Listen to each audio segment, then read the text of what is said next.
नमस्कार दोस्तों, बट में आप सभी का स्वागत है। आज 5वां चैप्टर का दूसरा भाग है। उस चैप्टर नाम क्या है? संगम काल। संगम काल में जितने भी छोटे छोटे राजवंश थे दक्षिण भारत के, वह सभी इसी चैप्टर में सम्मिलित हैं। अगर चैनल पर नए होंगे चैनल को सब्सक्राइब जरूर करें। चलिए वीडियो जल्द शुरू करते हैं। देखिए, पहला क्वेश्चन है कि लाल चेर के नाम से प्रसिद्ध वह चेर शासक कौन था जिसने कनंगी के मंदिर का निर्माण करवाया था? यानी कनंगी के मंदिर का निर्माण जो है कौन चेर शासक करवाया था? तो इसका आंसर क्या हो जाएगा? सेनगुट्टवन। सी हो जाएगा, सेनगुट्टवन। दूसरा नंबर क्वेश्चन है कि तमिल का गौरव ग्रंथ जीवक चिंतामणि किससे संबंधित थे? तो किससे संबंधित थे? इसका आंसर क्या हो जाएगा? जैन। यह जो था ना चिंतामणि है जैन से संबंधित थे।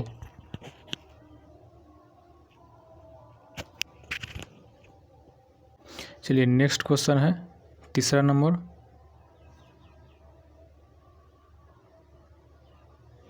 कि तमिल भाषा का मणिमेकलई नामक गौरव ग्रंथ किससे संबंधित है?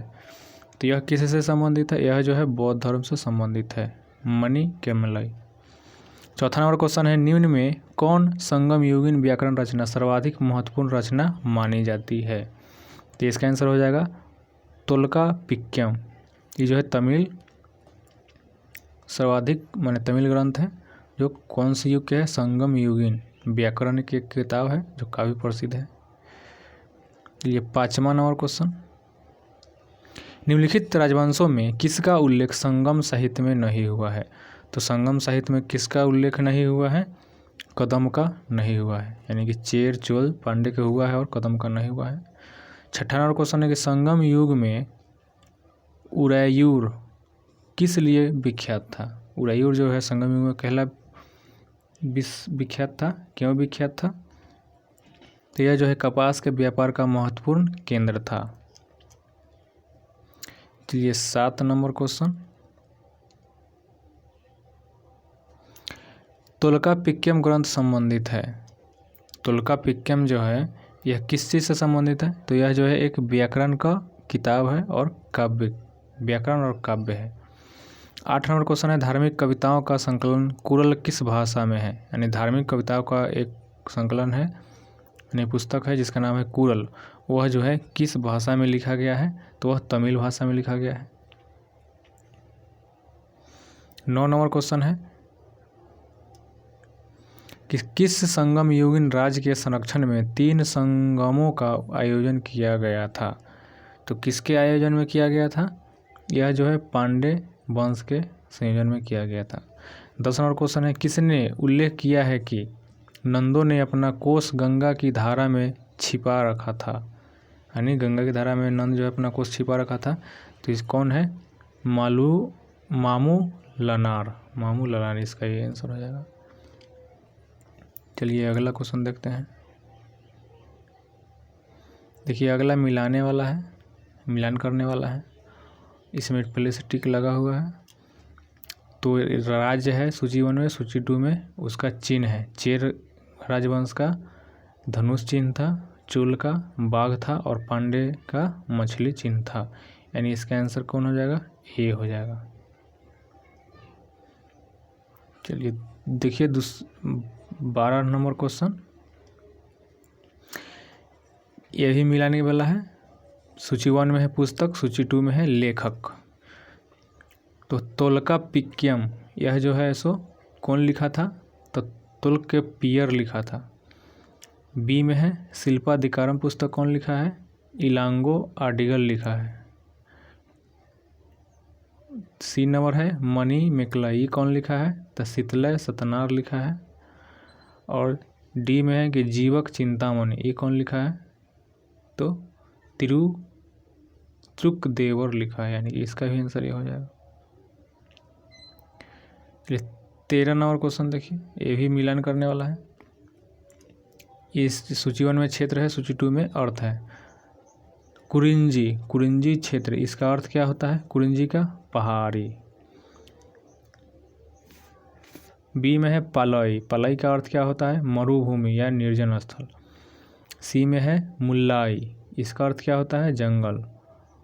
डी में है मरुदम, इसका अर्थ क्या होता है? कृषि भूमि। और नेउल ई में, इसका अर्थ होता है तटीय प्रदेश। इसका भी आंसर ये हो जाएगा। 14 नंबर क्वेश्चन भी मिलान करने वाला है। पहला है सूची में संगम और दूसरा सूची में है अध्यक्ष। यानी प्रथम संगम, 3 संगम हुआ था। प्रथम संगम का अध्यक्ष कौन किया था? अगस्त्य। द्वितीय संगम का अध्यक्ष दिया था अगस्त एवं तुल्कापियर। तीसरा संगम का अध्यक्ष किया था नकीरर। चलिए, इस तरह से इसका भी आंसर ये हो जाएगा। अब देखते हैं नेक्स्ट क्वेश्चन 15 नंबर। कपाटपूरम या अलवय में संपन्न द्वितीय संगम का एकमात्र शेष ग्रंथ कौन है? तो कौन है शेष ग्रंथ? इसका आंसर क्या हो जाएगा? तुल्कापियम ए। 16 नंबर क्वेश्चन है, किस ऋषि के बारे में कहा जाता है कि उन्होंने दक्षिण भारत का आर्यकरण किया, उन्हें आर्य बनाया गया? तो कौन किया था? यह जो है सो अगस्त्य किया था। 17 नंबर क्वेश्चन देख लीजिए। एस्ट्रेबो के अनुसार संगम युग के किस वंश के शासक ने रोमन सम्राट अगस्टस के दरबार में 20 ईसा पूर्व के लगभग अपना एक दूत भेजा था? तो कौन भेजा था? पांड्य नरेश ने भेजा था। चलिए, 18 नंबर क्वेश्चन देखिए कि तिरुवल्लुवर की रचना कुरल या मुप्पाल को कहा जाता है? इसका आंसर क्या हो जाएगा? इसका आंसर ए होगा तमिल भूमि का बाइबिल। तिरुवल्लुवर की जो है एक रचना लिखा था, उस रचना का नाम क्या था? कुरल या मुप्पाल। इसको जो है ना तमिल भूमि का, तमिल राज्य का बाइबिल कहा जाता है। चलिए, 19 नंबर क्वेश्चन देखिए। तमिल काव्य का इलियड कहा जाता है किसको? इलियड यह कहा जाता है शिल्पादिकारम को। 20 नंबर क्वेश्चन है कि तमिल काव्य का ओडिसी कहा जाता है। तमिल काव्य का ओडिसी किसको कहा जाता है? तो यह कहा जाता है मणि मेकलई को। 21 नंबर क्वेश्चन है, पुहर या कावेरी पट्टनम की स्थापना किसने की थी? पुहर या कावेरी पट्टनम की स्थापना कौन किया था? तो यह जो है करिकाल ने किया था, करिकाल। ये 22 नंबर क्वेश्चन है, मुजिरिस किस राज्य का प्रमुख बंदरगाह था? तो मुजिरिस जो था वह किस राज्य का बंदरगाह था, यानी किस वंश का बंदरगाह था? तो वह था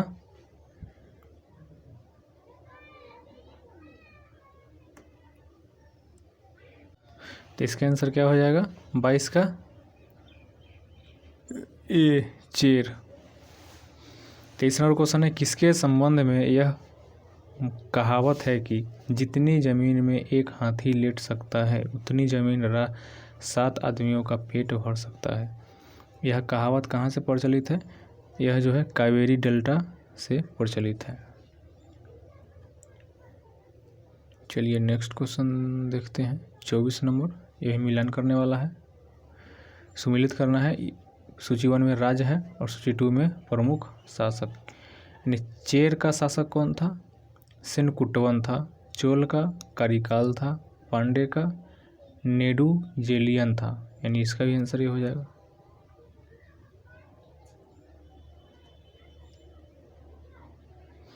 चलिए, 25 नंबर क्वेश्चन है, प्लिनी के ग्रंथ एवं अज्ञानता माँ के लेखक के ग्रंथ पेरिप्लस के अनुसार माता का पांडे देश के किस क्षेत्र से निकालते थे?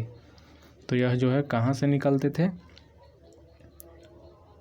कुलचय से निकालते थे, कुलचय।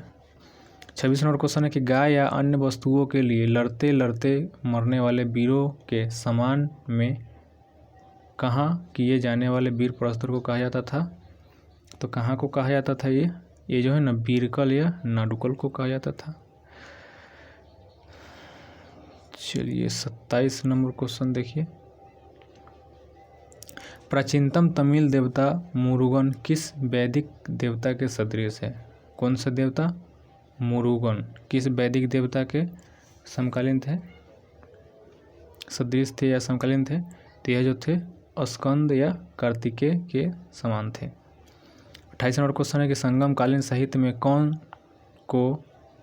को एवं मन्नन किसके लिए प्रयुक्त होते थे? तो यह जो है राजा के लिए प्रयुक्त होते थे। चलिए 29 नंबर क्वेश्चन है, निम्नलिखित में से कौन से संगमकालीन पत्तन पश्चिमी तट पर स्थित थे? नीचे दिए गए कूट से सही उत्तर चुनिए। पश्चिमी तट के बारे में पूछ रहा है, तो इसमें जो था केवल 3 और 4 था, यानी तोंडी और मुसिरी था, यानी इसका आंसर सी हो जाएगा।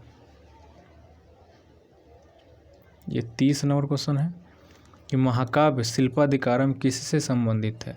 शिल्पाधिकारम जो महाकाव्य है वो किससे संबंधित है? यह एक कथानक में जैन तत्व से संबंधित है।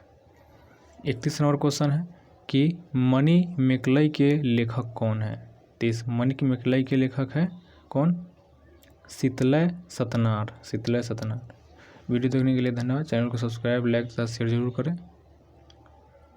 इस चैप्टर में इतना ही क्वेश्चन था।